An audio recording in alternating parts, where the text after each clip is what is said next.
Sebanyak 1.200 pasukan pengamanan Fornas 6 akan diturunkan selama pelaksanaan Fornas Sumsel di Provinsi Sumatera Selatan.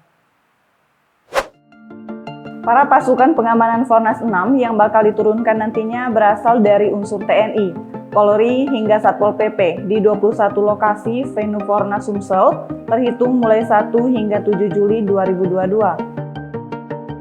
Hal tersebut diungkapkan Gubernur Sumatera Selatan, Herman Deru usai melaksanakan apel gelar pasukan pengamanan Fornas 6 di halaman Gria Agung, Selasa 28 Juni 2022. Dikatakan Herman Deru, jika pasukan pengamanan Fornas ini akan dikomandoi oleh Kapolda Sumsel, Irjen Pol Tony Harmanto untuk wilayah Sumatera Selatan, sedangkan Kombes Pol Muhammad Najib wilayah Kota Palembang.